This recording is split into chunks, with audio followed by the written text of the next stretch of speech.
Males of Reddit. What's your creepy girl story? Told my friend he should break up with his GF because she was threatening to kill herself and cheat over extremely petty stuff. He told her what I said, so she told her brothers that I said I was going to repay her. I had 3 of her brothers, all around 24 while I was 16, telling me they were going to kill me, and one of them even drove by my house with a gun pointed at me. What the F? Valentine's Day of my junior year of high school. 2 girls asked me out. One was super cute and timid, and I liked her a lot. The other had a boyfriend. After turning the second girl down, she went to her boyfriend and told him to beat me up because I was at fault for making her want to cheat on him. Her boyfriend apologized to me and broke up with her in the same sentence. We both received death threats from that girl for multiple weeks after that. Hope her boyfriend and you became friends after that, lol. Girl stole my jacket and made a shrine to me with manga-style drawings of her and I making out. Were the drawings any good? She wasn't invited but tagged along with friends who were, and came to my buddy's house for our friend's birthday party. We all got drunk, hopped and pushed people into the pool. Had a good old time. The next morning, my friend, the birthday boy, was awakened by this chick riding on top of him. She either played with his D mildly enough to not wake, but just arouse him, or took advantage of his morning wood. But either way, she sleep-RP'd my friend on his birthday and proceeded to soak the couch in pee. This was one expensive F-king couch. Mind you, before leaving without saying a word. A week or so goes by. She is claiming she is pregnant and needs AskReddit money. Friend reached out to our friend group for advice. Turns out she has been known to repay drunk guys, and in fact it happened to another friend of ours whom she also asked for AskReddit money. 4 years later she's got 3 DUIs and nobody knows how many guys she has taken advantage of. Or scammed out of fake AskReddit money. Teenage me talking to a girl a year below. We used to play Neopets together and one day she sent me a rose with her blood on it. She came to school the next day with a bandage on her wrist. That escalated very quickly. Neopets to a gift of blood sacrifice is quite the jump. My first GF had a rough home life, and when I tried to break up with her she said she would kill herself, so I backpedaled. This happened multiple times until one of her friends confided in me that she bragged about it to her because she hates being single and was trying to date other people until he was replaced before breaking up with him. I dated this girl one summer during high school. She seemed nice enough and we kind of hit it off at a church function. Until my summer schedule started. I went from working evening at a local fast food joint to working overnights, and I guess she couldn't cope. She would call my house and accuse my mom of lying for me. And demand she tell her where I really was. She'd drive by all night. And would even wait for me to get home at 6 or 7, still in my work uniform, and accuse me of cheating. Eventually she'd start calling me every hour or so at work. Which, as you can imagine, my managers just loved. She did not take the breakup well. Threatening to kill herself. She threatened to kill me. And she threatened to kill my dog. When I started dating a coworker towards the end of the summer she threatened her too. You can threaten a man. But you never threaten his dog. I mean, John Wick is a classic example of why you shouldn't touch a man's dog. Lied about being married and wore a ring on her ring finger as proof of being married as a means of showing interest and trying to provoke me to cold a man that doesn't exist. She also sent a text to someone else right in front of me where I could easily see and clearly about me. It was about how he can't court a woman, in another attempt to provoke me to somehow be interested in her. Never mind the fact that she already made herself out to be a bull's eater and someone to avoid. Blocked her number because she would text me every day when I refused to reply anymore after telling her I didn't want to talk. 2 years later I unblocked it out of curiosity and she is still texting me daily. I sure hope I never run into her in person again. Greater than 2 years later I unblocked it out of curiosity and she is still texting me daily. That's dedication. Or extreme obsession. Either way, if you ever get that feeling that you are being watched, you probably are being watched. Or taken over by a bot. Went out once after being matched online. Didn't work out. She kept calling during dates with other guys and asking them to tell me I was an idiot to pass her up. After no calls for a few months, she called crying and asking me to tell her current BF that we didn't have sex. She put him on the phone and he asked me directly. Of course the answer was, no. We didn't, but he responded with, then why she always hitting you up? I just hung up. She called 37 more times. But I didn't answer. Edit, I'm not even a catch. I didn't get another date for like a year after. That just sounds like you dodged 1,000 bullets. Good job, man. So, here is a creepy picked up by a girl story. I was in a bar, having a beer, and this girl starts talking to me. She seems okay, but the bar is dark. Hard to tell. She asks me if I want to go out to her truck and smoke a joint. I say, yes. When we wander out of the bar, the bright lights outside illuminate her face in a disturbing way. I ignore what I am seeing.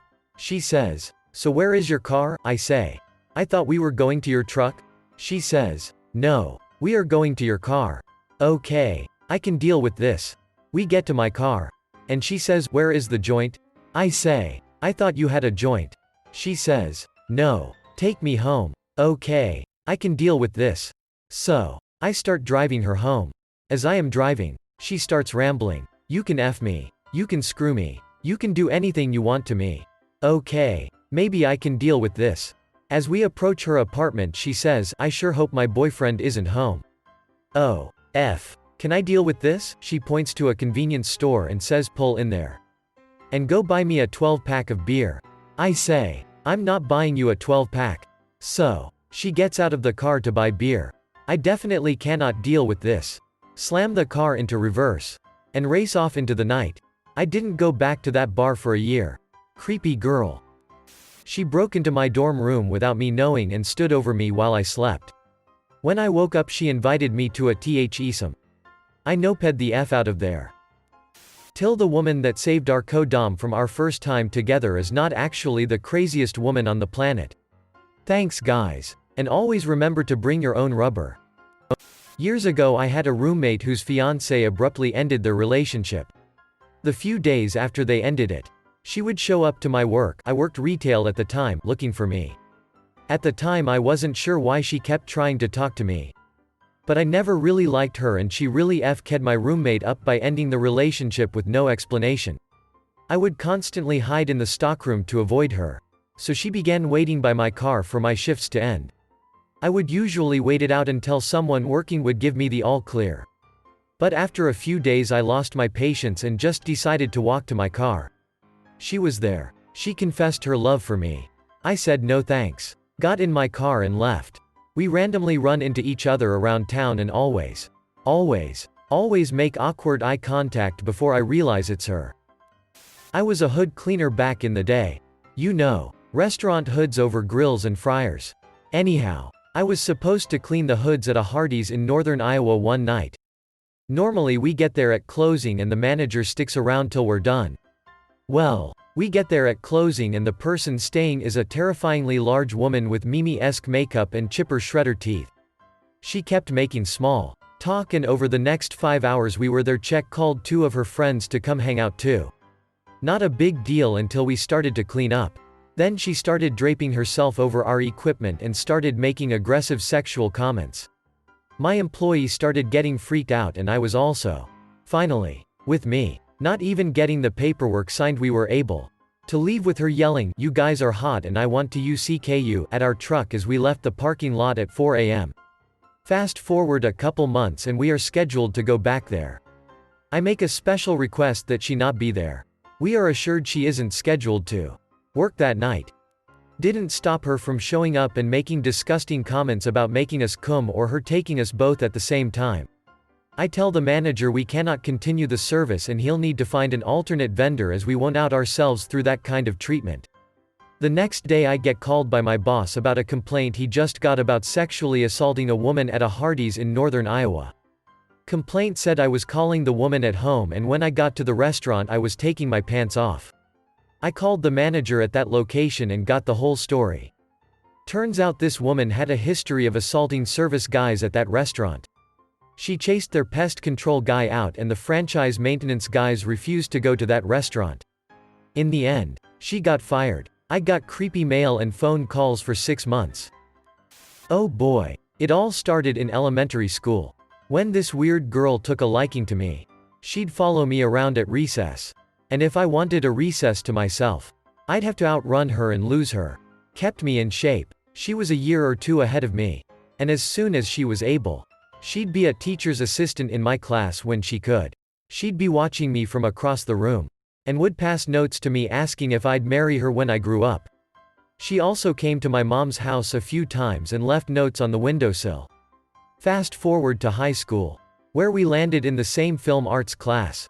I was usually a cameraman, but when I was in the editing room, there she'd be. She had a face like the man in the moon, round, blank, and gave you the sense that you might look out your window one night and see it looking back in at you.